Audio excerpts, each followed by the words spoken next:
Hello students, आज की इस वीडियो में आज मैं कक्षा 11वीं वाले विद्यार्थियों को प्रश्नावली 17.9 का 8वां प्रश्न बताने वाला हूँ। तो चलो देखते हैं 8वां प्रश्न। यदि किसी गुणोत्तर श्रेणी का चौथा और सातवां पद क्रमशः 1/27 और 1/729 है, तो इनवा पदों मतलब इन पदों का योगफल ज्ञात कीजिए कह रहा है ना। तो इन पदों का योगफल ज्ञात करेंगे। ये प्रश्न बहुत ही आसान है। चलो पहले जो दिया है उसको लिख लेते हैं, ठीक है। तो इस प्रश्न में दिया क्या है, दिया है इस पद में चौथा पद दिया हो ना। तो चौथा पद को कैसे लिखेंगे, AR3 लिखेंगे, ठीक है। और चौथा पद का जो मान है वो कितना है, 1/27, ठीक है। और दूसरा एक और खंड कर लेते हैं बगल में। और इस प्रश्न में दिया है सातवां पद दिया है, तो सातवां पद का मान AR6 रहेगा और इसका जो मान रहेगा वो 1/729 रहेगा, ठीक है। ये समीकरण 1, इसे हम नाम दे देते हैं और इसे हम समीकरण 2 नाम दे देते हैं। अब क्या करेंगे, समीकरण 2 में समीकरण 1 का भाग करेंगे, है ना। तो यहाँ पे हमें लिखना पड़ेगा कि समीकरण 2 में 1 का भाग करने पर,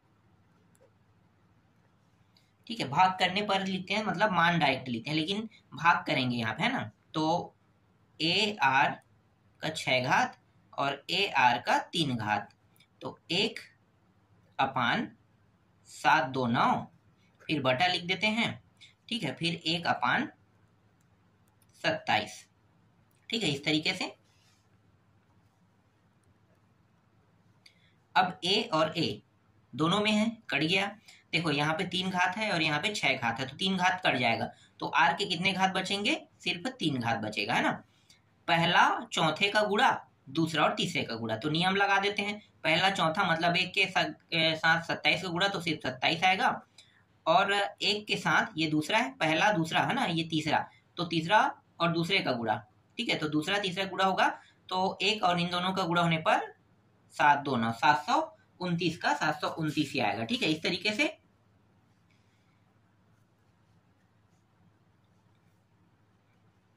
अब देखो यहाँ पे 27 और ये 729 है, तो 27 के पहाड़े में ये 27 बार में कट जाएगा। 27 एकम 27 सत्ते, है ना। 27 मतलब 27 बार में ही समझो, तो ये इतने बार में कट गया, ठीक है।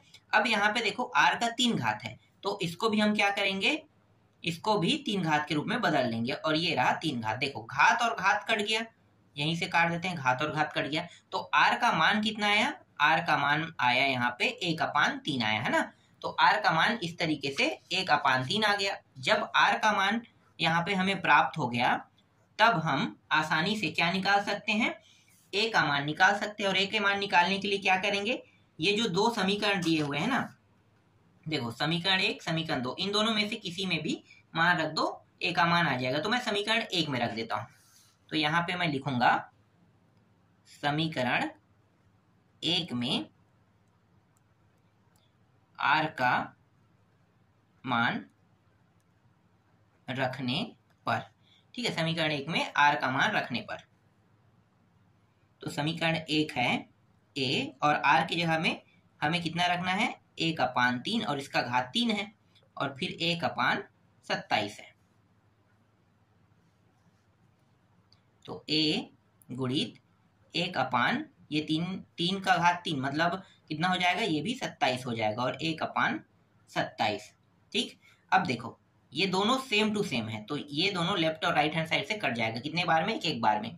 तो A का मान कितना आ गया, A का मान आ गया 1 आ गया।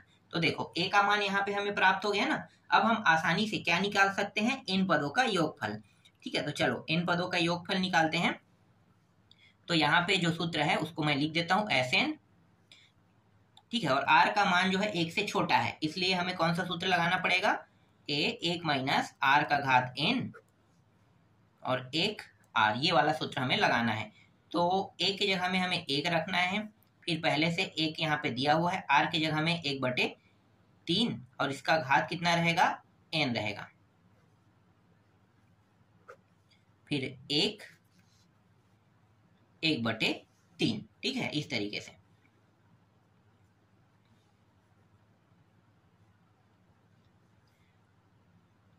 ये एक का गुणा इसके साथ करेंगे तो सेम टू सेम मान आएगा, जिसको और लिखने की जरूरत नहीं है ना। तो सिर्फ यहाँ पे 1 माइनस 1/3 इसका घात n बड़ा कोष्टक में, और इस तरीके से बंद कर देंगे। देखो 3 एकम 3 और 1 घटा देंगे कितना होगा 2, तो 2/3 हो जाएगा ना। 2 बटे कितना हो गया 3। अब क्या करेंगे, नियम लगा देते हैं। देखो पहला दूसरा तीसरा चौथा, पहला चौथे का गुणा मतलब 3 ऊपर में गया और 2 नीचे में आ जाएगा इस तरीके से। और यहाँ पे 1 माइनस 1/3 का घात n। ठीक है, इससे आगे और हल हो रहा है क्या? नहीं हो रहा है। तो यही क्या होगा, हमारे प्रश्न का उत्तर होगा। तो इस तरीके से यहाँ पे जो 8वां प्रश्न है ये कंप्लीट होता है। ठीक है, अब 9वां प्रश्न देखते हैं। देखो 9वां प्रश्न, निम्नलिखित श्रेणियों के n पदों का योगफल ज्ञात कीजिए। 9वां का पहला प्रश्न देखते हैं। ये 5 है, फिर 55 है, फिर 555 है, इस तरीके से ये आगे बढ़ते रहेगा, है ना। हमें करना क्या है, इसमें ये जो 5 है इसको उभयनिष्ठ के रूप में ले लेना है। तो 5 को हमने निकाल दिया उभयनिष्ठ के रूप में। ठीक है, तो 5 निकल गया, तो बचेगा क्या, 1 1 1 बचेगा ना, 1 बचेगा, यहाँ पे 11 बचेगा और यहाँ पे 111। ठीक है, इस तरीके से n पदों तक के जाएगा, n पदों तक। ठीक है, अब करने क्या वाले हैं, देखो ये जो 1 है ना इसे 9 के फॉर्म में बांटना है। ठीक है, 9 के फॉर्म में बांट, अगर ये पहले से 9 रहता है, ये देखो ये 5 की जगह में अगर ये 9 रहता तो मैं कुछ नहीं करता। ठीक है, कुछ नहीं करता, लेकिन ये 5 की जगह में क्या मतलब ये जो 9 की जगह में कितना है, 5 है ना, 5 है। तो हमें क्या करना है, जब इस तरीके से रहेगा तो 5 को उभयनिष्ठ निकालना है, फिर 1 1 लिखना है, फिर 9 का अंदर में क्या करना है, गुणा करना है। ठीक है, तो हम 9 का अंदर में सिर्फ गुणा बस तो नहीं कर सकते, तो नियम क्या कहता है कि ऊपर और नीचे दोनों में गुणा करना होता है, जिसे हम भाग विधि कहते हैं ना। जैसे कि मैं यहाँ पे आपको बता देता हूँ, देखो यहाँ पे 9 का गुणा इस तरीके से होगा। ठीक है, ये ऊपर में भी गुणा हो गया और नीचे में भी गुणा हो गया। ठीक है, इसी को हम गुणा विधि कहते हैं या फिर भाग विधि कह देते हैं ना, क्योंकि दोनों का ऊपर नीचे गुणा करेंगे। देखो दोनों कटेगा कितना आएगा, 1 आ रहा है ना, तो इसकी वैल्यू कितना होना चाहिए, 1 के बराबर होना चाहिए। तो हम इस तरीके से इसका उपयोग करेंगे। ठीक है, यहां तक आपको समझ में आ गया। इस 9 का अंदर गुणा कर देते हैं, तो यहाँ पे बचेगा 5 और 9। ठीक है, नीचे वाला, ऊपर वाला अंदर में गुणा हो जाएगा, तो 9 + 9 9, फिर ये 9 9 9। ठीक है, इस तरीके से अंदर में इसका गुणा हो गया। ठीक है, ये n पदों तक होगा, n पदों तक। ठीक है, n पदों तक 9 का गुणा हो गया n पदों तक। अब क्या करने वाले हैं, ये 5 बटा जो 9 दिया है ना, इसको जैसा वैसे रहने, इसको अब ना 10 के फॉर्म में लिखना है। तो इसको मैं क्या करूंगा, 10 के फॉर्म में लिखूंगा। ठीक है, तो बड़ा कोष्टक, कोष्टक के अंदर 10 माइनस 1 करूंगा। तो देखो जब घटाऊंगा तो 9 आ रहा है ना, तो इसी फॉर्म में हम इसे लिखेंगे। ठीक है, फिर प्लस, देखो ये 99 है तो इसको क्या करेंगे, 100 लिखेंगे, फिर -1 लिखेंगे। ठीक है, या फिर 10 का 2 घात लिख दो, ज्यादा अच्छा है। ठीक है, 10 का 2 घात लिख दो, इसको हटाओ, 10 का 2 घात, फिर प्लस, फिर यहाँ पे देखो ये है ना, तो 1000 लिखेंगे, तो कितना होगा, 10 का 3 घात होगा, -1 कर दो। इस तरीके से n पदों तक। ठीक है, यहां तक आपको समझ में आ गया। अब देखो ये 10 10 वाले को अलग लिखेंगे, 10 10 10, और -1 -1 इसको अलग लिखेंगे, है ना। तो चलो मैं अभी आपको दिखाता हूं कैसे लिखना है।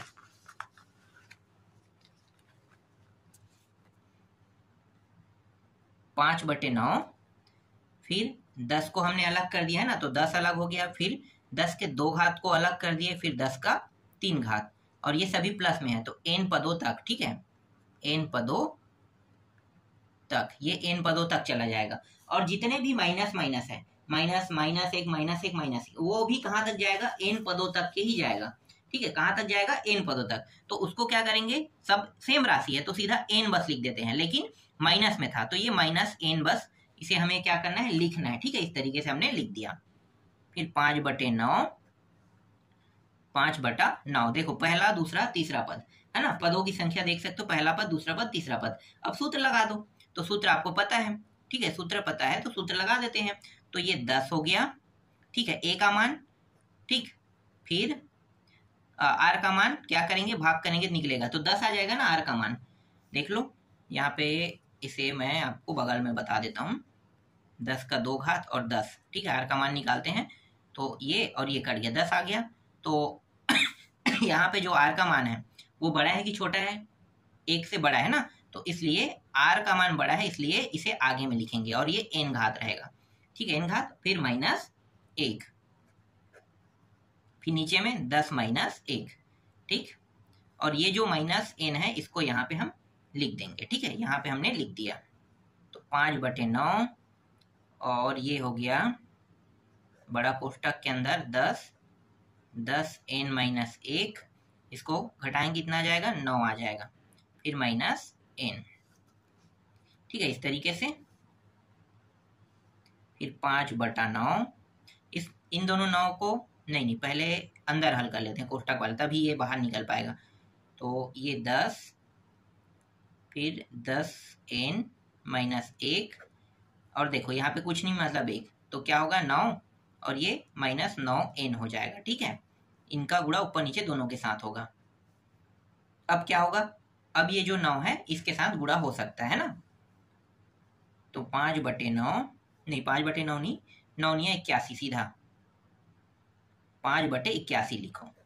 ठीक है, और ये 10 है, तो 10 फिर 10 का n घात -1 और -9n। ठीक है, यही क्या है, इस प्रश्न का उत्तर है। इससे आगे और हल नहीं हो रहा है। ठीक है, तो हम क्या करेंगे, यहीं पे स्टॉप कर देंगे। ठीक, ये रहा इसका आंसर। एक आध पद अगर और हल होगा तो करके देख लेना। ठीक है, यहाँ पे मैं स्टॉप कर रहा हूँ, यहाँ से आगे हल नहीं हो रहा है, इसलिए यहीं पे रोक देते हैं। ठीक, अब दूसरा प्रश्न देखते हैं।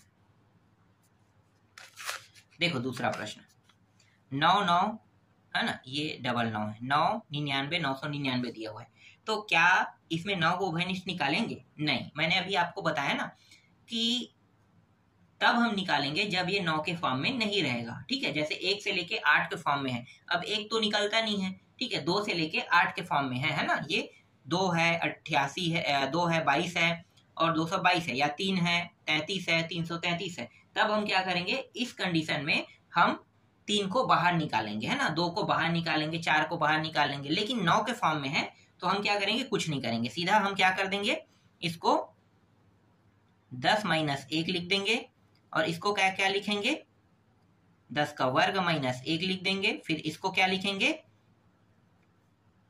10 का 3 घात -1। ठीक है, इस तरीके से n पदों तक।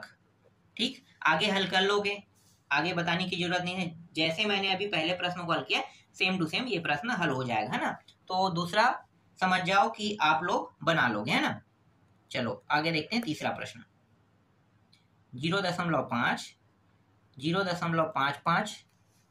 ठीक है, और 1 मिनट 2 ही है, 0.555। ठीक है, इस तरीके से दिया हुआ है। अब ऐसे प्रश्नों को कैसे बनाना है, ये 2 दशमलव में है ना, तो इसको हल करते हैं। देखो सबसे पहले क्या करेंगे, यहाँ पे 5 जो है ना, ये इसके साथ गुणा के फॉर्म में, मतलब इसको मैं उभयनिष्ठ के रूप में निकाल सकता हूँ। तो अंदर कितना बचेगा, 0.1 0.11। ठीक है, और इसके बाद प्लस फिर 0.111। ठीक है, ये बचेगा n पदों तक। ठीक है, n पदों तक। अब देखो ये 1 के फॉर्म में है, तो अब क्या करेंगे, अब ये जो है ना 9 का ऊपर नीचे गुणा कर देंगे, मतलब 9 यहाँ पे भी 9 यहाँ पे, इस प्रकार से। ठीक है, तो 5/9 हो जाएगा, फिर 9 का अंदर गुणा होगा 0.9 0.99 और फिर प्लस 0.999, इस तरीके से होगा n पदों तक। ठीक है, इस तरीके से। ठीक, यहां तक आपको समझ में आ गया, इसी प्रकार से करना है। ठीक है, सारे प्रश्नों को ऐसे ही बनाना है आपको। अब ये 5/9, देखो अब क्या करेंगे, ये जो है इसको हमें 10 के फॉर्म में लिखना है ना, मतलब ये 9 के फॉर्म में है तो इसको हमें क्या करना है, 10 के फॉर्म में लिखना है। तो 10 के फॉर्म मतलब 1 के फॉर्म। ठीक है, 10 मतलब अब क्या हो गया, ये 0.9 है, तो 0.9 है, तो इसको 1 होने के लिए कितने की आवश्यकता है, मतलब 1, इसको कैसे लिख सकते हैं ये बताओ, ये जो है इसको कैसे लिख सकते हैं, तो इसको ऐसे लिख सकते हैं, 1 माइनस 0.1 लिख सकते हैं। तो देखो अगर हम इस प्रकार से इसे लिखते हैं, इस प्रकार से, तो देखो इसको घटाएंगे तो 0.9 आ रहा है कि नहीं आ रहा है, बस ये लिखने का फॉर्म है। ठीक है, ध्यान देना, ये लिखने का फॉर्म है, तो इसको हम इस प्रकार से लिख सकते हैं, बिल्कुल। ठीक है, इस तरीके से लिख लेंगे, इसको भी वैसे ही लिखेंगे। देखो ये 2 अंकों का है, तो 2 अंकों का है तो इसको कैसे लिखेंगे, 2 अंकों का है तो 2 अंकों का है तो भी ये क्या होगा, 1 से तो कम ही है ना, तो 1 माइनस 0.01 होगा, ये 0.01, ठीक है, इस प्रकार से लिखेंगे। फिर 1 लिखेंगे, फिर माइनस 0.12, फिर 1, इस प्रकार से इसे लिख लेंगे, ठीक है। कहाँ तक जाएगा ये, n पदों तक जाएगा, ठीक है, n पदों तक जा रहा है।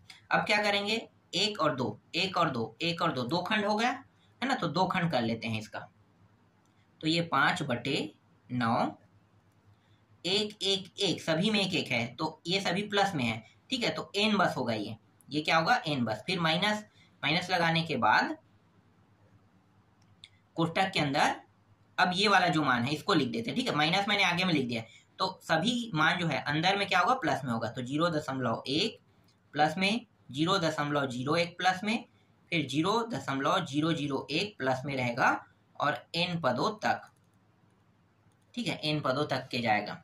फिर 5/9 n माइनस, देखो n का यहाँ पे n बस रखेंगे, ठीक है। अब देखो पहला दूसरा तीसरा पद आ गया, तो ये जो पहला है ये क्या होगा, a का मान हो गया है ना, और a के मान के बाद पीछे वाले में आगे वाले को क्या कर देंगे, मतलब पीछे वाले को भाग देंगे आगे वाले से, तो क्या निकल जाएगा, r का मान, तो r का मान निकलेगा तो कितना आएगा, 0.1 आएगा, ठीक है, तो 0.1 आएगा r का मान। तो देखो a और r का मान हमारे पास है ना, तो a और r के मान को क्या करेंगे, रख देंगे। तो चलो a का मान कितना है, a का मान है 0.1, ठीक, और r का मान तो देखो r का मान 1 से कम है ना, 1 से कम है, मतलब 1 माइनस ये क्या है 0.1, और इसका घात कितना रहेगा, इसका घात रहेगा, यहाँ पे मंझला कोष्टक उपयोग होगा ना, ये बड़ा कोष्टक, ठीक है, मंझला कोष्टक, फिर 1 माइनस 0.1, और ये रहा n घात, और ये मंझला कोष्टक, और ये पूरा बंद, ठीक है, इस तरीके से। फिर 5/9 n 0.1, और ये जो 0.1 है ना, इसको 0.1 के फॉर्म में 1/10 के फॉर्म में लिख लेते हैं, ठीक है। आप लोगों को पता होगा कैसे लिखते हैं, 1/10 के फॉर्म में, देखो दशमलव को 1 लिखते हैं और इसके बाद जो संख्या है उसको 0 लिख दिया जाता है, ठीक है, तो ये हट गया, ठीक है, तो क्या हो गया, 1/10 हो गया है ना। सेम वैसे यहाँ भी कर लेते हैं, इसका भी हो गया 1/10 का घात n, यहाँ पे ये कोष्टक जो है मंझला कोष्टक है, ठीक है, 1 माइनस 1/10, ये मंझला कोष्टक बंद, बड़ा कोष्टक भी बंद हो गया।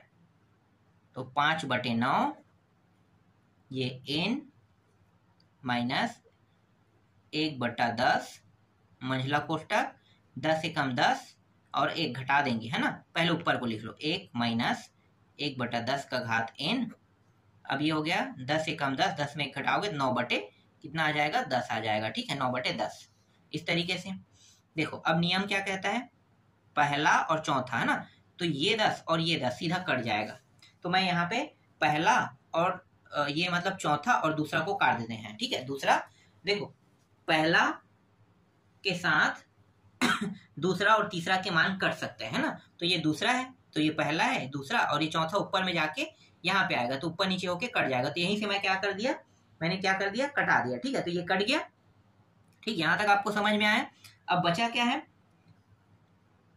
ये 5 है, 5/9 बचा है, फिर n यहाँ पे बचा हुआ है, ठीक है, तो n को लिखेंगे, फिर ये जो 9 है आगे आ जाएगा क्योंकि ये तीसरा पद है ना, तो 1/9 इस तरीके से मैं आगे में लिख लूंगा, ठीक है, और ये रहा 1 माइनस 1/10 और इसका घात n, ठीक, और यही क्या है, इस प्रश्न का उत्तर है, इससे आगे और हल नहीं होगा, तो आगे और हल नहीं होगा तो मैं क्या करूंगा, यहीं पे इसको उत्तर मान लूंगा, ठीक है। इस तरीके से तीसरा प्रश्न भी बन गया।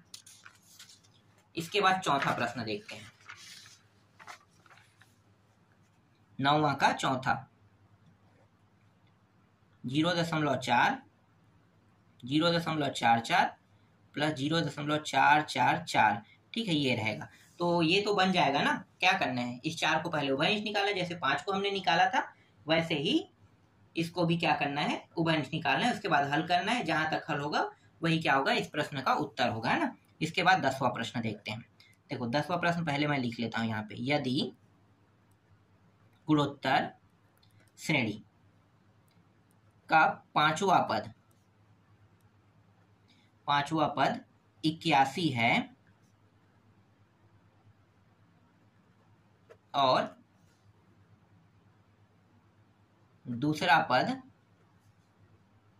24 है, तो श्रेणी ज्ञात कीजिए कह रहे हैं। पहले हमें क्या ज्ञात करना है? श्रेणी ज्ञात करना है। ठीक है, श्रेणी ज्ञात करने के बाद आगे और है। ठीक है, श्रेणी ज्ञात कीजिए और श्रेणी ज्ञात करने के बाद और क्या करना है? श्रेणी ज्ञात कीजिए और प्रथम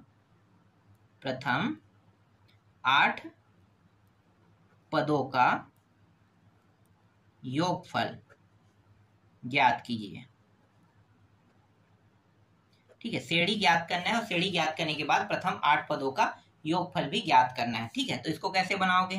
तो चलो हम बनाते हैं। हल दिया है पांचवा पद, तो AR4 बराबर 81 सीधा और डायरेक्ट लिख देता हूँ। ठीक है, इसके बाद दूसरा पद है ना, तो AR कितना दिया है? 24 दिया है। ये दूसरा पद, समीकरण 1 समीकरण 2 नाम दे देते हैं।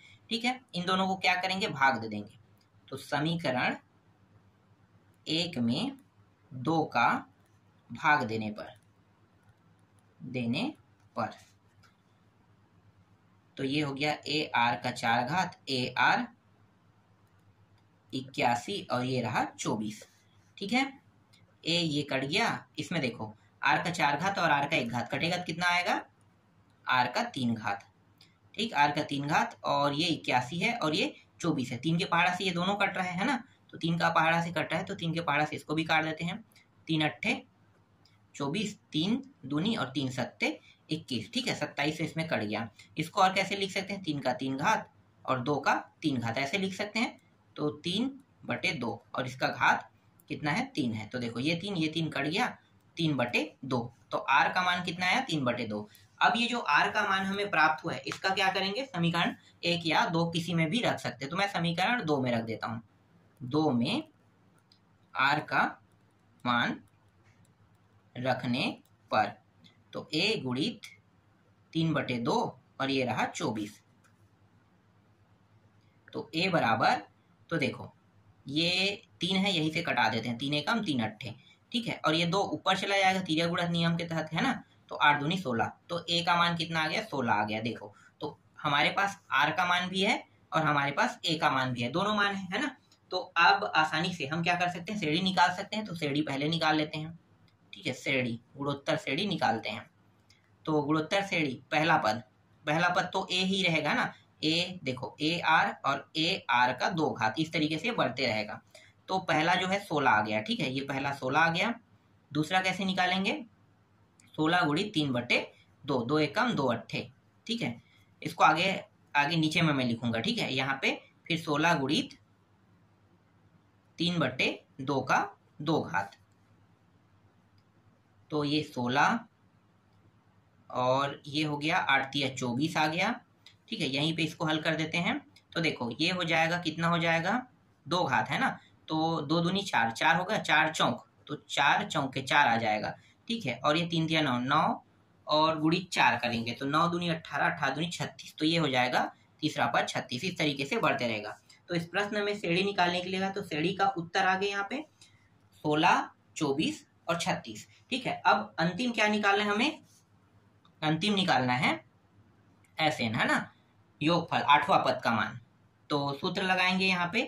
तो A, ठीक है, R का घात N। देखो यहाँ पे ये जो R का मान है 1 से बड़ा है, इसको भाग दे के देख लो तो ये आ जाएगा 1.5 आ रहा है। तो 1 से बड़ा है ना 1.5, इसीलिए R का जो N घात है पहले लिखा जाएगा, फिर -1, फिर R, फिर -1। A का मान 16 है। ठीक है, A का मान 16, R का मान 3/2 था, तो 3/2 और इसका घात N, फिर -1, फिर 3/2 -1, तो 16, 3/2 N घात -1, 2 एकम 2 और ये घट जाएगा तो 1/2 आ जाएगा। तो ये आ गया 1/2 आ गया। ठीक है, 1/2। हाँ, और एक चीज और यहाँ पे लिखना मैं भूल गया हूँ, मुझे निकालना कितना था 8 पदों तक के ना, तो जहां जहां एन दिया उसको आपको क्या करना है 8 कर देना, ठीक है। एन के मान को यहाँ पे हमने क्या कर दिया 8 कर दिया, ठीक है। तो ये 8 बन गया। अब देखो ये जो 16 है, ठीक है, 16 और ये 2 ये ऊपर चला जाएगा। पहला पद देखो, पहला दूसरा तीसरा चौथा, पहला चौथा गुणा 16 दूनी 32, तो ये 32 बन गया, ठीक है। और एक का जो है, एक को किसी के साथ भाग करो गुणा करो, मान सेम टू सेम आता है, तो एक अब क्या हो गया हट गया, समझो, है ना। अब यहाँ पे जो कोष्टक के अंदर दिया है, तो 3 का 8 घात कितना होता है, 3 का 8 घात, तो 3 का 8 घात का मतलब होता है ये होगा 6561 होगा, ठीक है। 3 के 8 घात का मतलब कितना होगा, नहीं 3 के 8 घात, हाँ ठीक है 3 के 8 घात का मतलब इतना ही होगा। और ये जो 2 का 8 घात होता है उसका होता है 256 होता है, फिर -1, फिर बराबर 32, ये हो गया 65 61, इसका इसके साथ गुणा हो जाएगा ना, तो 256 और ये 256, इस तरीके से 32 से कम 32 अट्ठे कट गया। अब इसको घटा देते हैं, ठीक है, ऊपर वाला घट जाएगा, तो घटने पर कितना आएगा, ये आ जाएगा 6305, और ये रहा नीचे में 8, ठीक है। अब इसको भाग देंगे दशमलव में आएगा, तो दशमलव तक हल नहीं करेंगे, यहीं पे इसका उत्तर ले लेते हैं, ठीक है। तो ये रहा इस प्रश्न का उत्तर, मतलब ये जो S8 है ना, 8 पदों का योगफल, तो 8 पदों के योगफल का जो उत्तर है इतना आया, ठीक है। इसके बाद बाकी जो प्रश्न बचा है उसको मैं आपको नेक्स्ट वीडियो में बताऊंगा।